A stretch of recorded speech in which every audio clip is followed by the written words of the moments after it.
अस्सलाम वालेकुम जी। बहुत नज़रें थी पाकिस्तान के मैच के ऊपर इंडिया वालों की कि पाकिस्तान अगर जीतता है, साउथ अफ्रीका अगर हारता है तो इंडिया की जो चांसेस हैं वो बहुत ज़्यादा हो जाएंगे। लेकिन वो तो पाकिस्तान की टीम कल मैच हार गई और साउथ अफ्रीका जो है उनका टेस्ट चैंपियनशिप में नाम आ गया और वो पहले नंबर पे और उनका अब किसी से मुकाबला नहीं है। उसके बाद जिस तरह ऑस्ट्रेलिया और इंडिया के का मैच जो चल रहा था, आज जो इंडिया हारा, बहुत ही बुरे तरीके से हारा और बहुत बड़ी अपनी गलतियों की वजह से हारा। ये टेस्ट मैच जो है वो ड्रॉ भी हो सकता था। अगर हम मतलब पहली इनिंग से स्टार्ट करें, जिस तरह स्मिथ ने 140 रन की इनिंग खेली, लेकिन उसके बाद जो पैट कमिंस से 49 रन जो करवाए गए, मुझे बड़ा दुख होता है, बहुत अफसोस होता है मुझे कि देखिए कभी कभार होता है तो चलो ये समझ आती है, लेकिन दूसरी इनिंग में फिर 41 रन करवा दिए पैट कमिंस से। इसका मतलब ये है कि बुमराह के अलावा जो बॉलिंग लाइनअप है वो बिल्कुल फारिग है इंडिया की। उसने बुमराह ने पहली इनिंग में भी 4 आउट किए, इस इनिंग में भी 5 आउट किए। तो जब आप टेलेंडर से रन करवाते हैं ना, जल्दी आउट करने के बाद, उसके बाद बहुत अफसोस होता है कि यार ये जो है ना बोनसेस रन, फजूल किस्म के रन करवा दिए। उसके बाद जब इंडिया की बैटिंग स्टार्ट होती है, उसमें फिर जायसवाल ने 82 रन की इनिंग खेलता है। उसके बाद क्या हाल हुआ इंडियन टीम का आपके सामने। Virat Kohli I think 35-36 run कुछ किए, रोहित शर्मा बिल्कुल out of form, Rishabh Pant की इतनी बेइज्जती की गई, गवास्कर साहब ने भी की, मीडिया ने की, हर जगह की कि यार ये किस किस्म का प्लेयर है, अच्छी खासी खेल रहा है, उसके वो फजूल किस्म की शॉटें मार रहा है, ये आपने मिस्टेक की।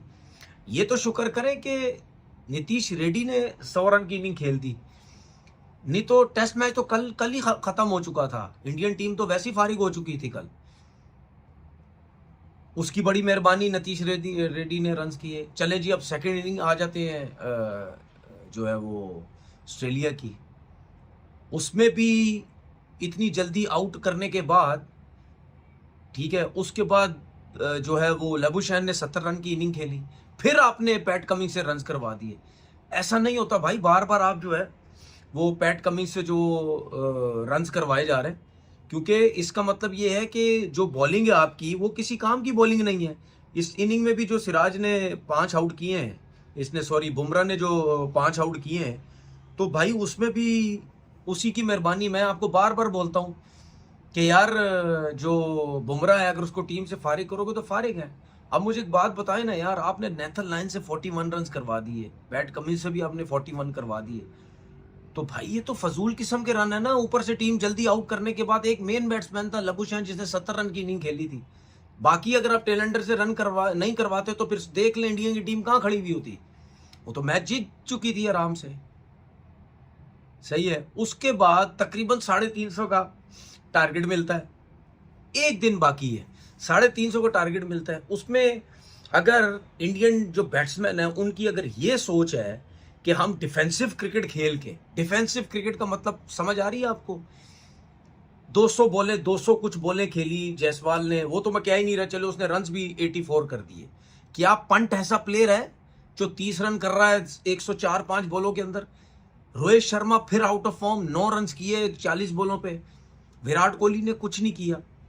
तो आप इससे अंदाजा लगाओ कि जब किसी भी टीम की ये सोच होगी ना, चाहे एक दिन बाकी है चाहे आधा दिन बाकी है, अगर वो डिफेंसिव पे जाएगा, डिफेंसिव का मतलब क्या होता है कि आप सारी शॉटें रोक देते हैं, सिर्फ आप वही शॉटें खेलते हैं कि जो आपको बहुत ही कोई बुरी बॉल मिले तो आप उस पर जाते, वरना मौका चांस नहीं लेते। आप कहते हैं जी कि यार बिला वजह का चांस लिया, एक दिन बाकी है, ये पूरा सर्वाइव करना है, टेस्ट में ड्रॉ हो जाएगा, उसमें फिर आप गलतियों पे गलतियां करते चले जाते हैं।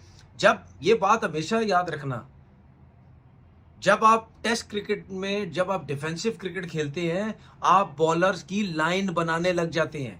जब आप बॉलर की लाइन बनाने लग जाते हैं तो उसकी उसकी 90% बॉलें जो है वो ऑन द स्पॉट गिर रही होती हैं, उसकी मतलब की जगह गिर रही होती है, क्योंकि उसको ये पता है इन्होंने शॉटें तो मारनी नहीं। जिसकी वजह से आप लोग बॉलर्स का रिदम भी बनाते हैं, उसके अंदर जान भी आ जाती है, उसको ये पता है मुझे चौके वोके तो लगने नहीं है, अब इसी जगह पे करते रहो। उसकी वजह से फिर ऐसी कंडीशंस में कहीं ना कहीं आप फंस जाते हैं, एक आध एक्स्ट्रा बॉल अच्छा हो जाता है, उसमें आप आउट हो जाते हैं। वरना अगर आप उस पे अटैक रखें, अटैक का मतलब ये नहीं कि T20 स्टार्ट कर दें, जहां बैड बॉल होती है वहां जाएं, जहां अच्छी बॉल है उसको रिस्पेक्ट करें, उसकी लाइन और लेंथ नहीं बनती है। यही तो प्रॉब्लम हुआ है इंडियंस का। आप डिफेंसिव पे जाते रहे, बॉलर्स की लाइन बना दी आपने, तो फिर जहां एक अच्छा बॉल हो रहा था वहां देखा आप किक हो जाता है बॉल, उस पर आउट हो रहे हैं, कभी क्या हो रहा है। विराट कोहली फिर देख लो भाई, ये विराट कोहली को इस चीज के ऊपर काम करना पड़ेगा। आप नजरें विराट कोहली और रोहित शर्मा के ऊपर है। रोहित शर्मा ने तो पता नहीं कोई 50-50 रन किए और विराट ने तो 127 रन किए हैं सात सात इनिंगों में दोनों ने। तो भाई इनके ऊपर नजरें हैं अब कि ये दोनों क्या टीम पे बोझ बनते जा रहे हैं, इनको टीम से निकालें, इनको खिलाएं, इनको क्या करें। क्योंकि जाहिर सी बात है अब प्रेशर तो आ रहा है ना, 14-14 15-15 इनिंग्स हो गई हैं रोहित शर्मा की, या पता नहीं इससे ज्यादा होगी, उन्हें रन ही नहीं किए। तो अब क्या करना है? अब रोहित शर्मा की फॉर्म वापस आएगी या उसको कंटिन्यू खिलाएंगे, ये क्या करेंगे? तो जब आपके दो मेन प्लेयर रन नहीं कर रहे तो टीम के ऊपर प्रेशर आता है, और बड़े प्लेयर है, ये नहीं कि छोटे मोटे प्लेयर है, बड़े प्लेयर है। तो अपनी गलतियों से मैचेस आ रहे हैं। अब सीरीज मतलब ज्यादा चांस ऑस्ट्रेलिया के हैं टेस्ट में, फाइनल में आने वर्ल्ड टेस्ट चैंपियनशिप के।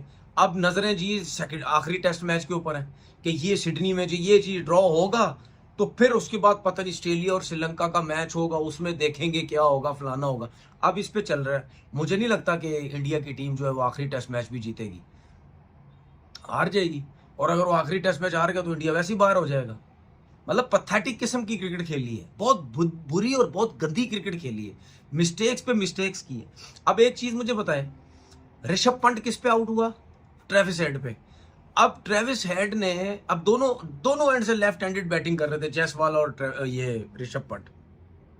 अब ट्रेविस हेड ने क्यों पैट कमिंस ने ट्रेविस हेड को क्यों लगाया?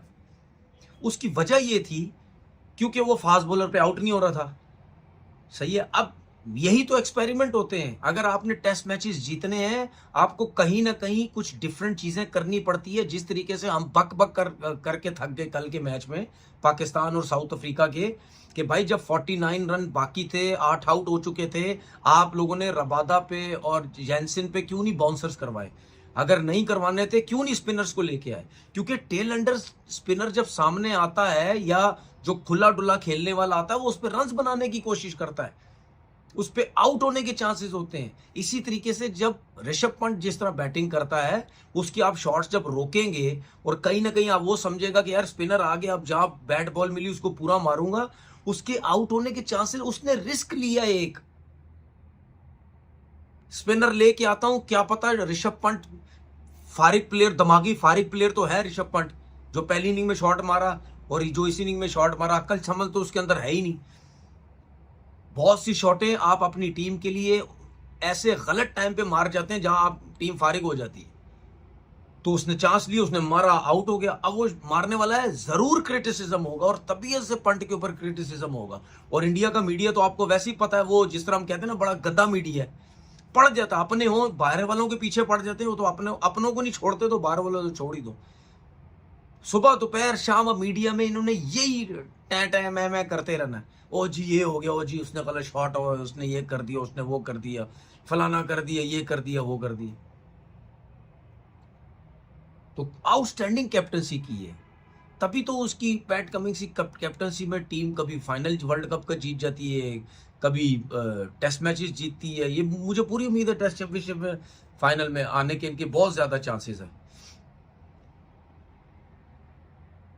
तो अब जो मुझे फ्यूचर नजर आता है इस पूरी टेस्ट सीरीज के अंदर, मुझे नीतीश रेड्डी एक नजर आया, लड़का जिसने एक अच्छा परफॉर्म किया, और जायसवाल। बस ये दो लड़के मुझे नजर आए जिन्होंने ऑस्ट्रेलिया की कंडीशन में अगेंस्ट ऑस्ट्रेलिया उन्होंने एक दलेरी दिखाई कि हाँ जी हम एक टैलेंट हैं, हम अच्छा परफॉर्म कर सकते हैं अपनी कंट्री के लिए। अपना बहुत बहुत ख्याल रखिएगा। अल्लाह हाफिज़।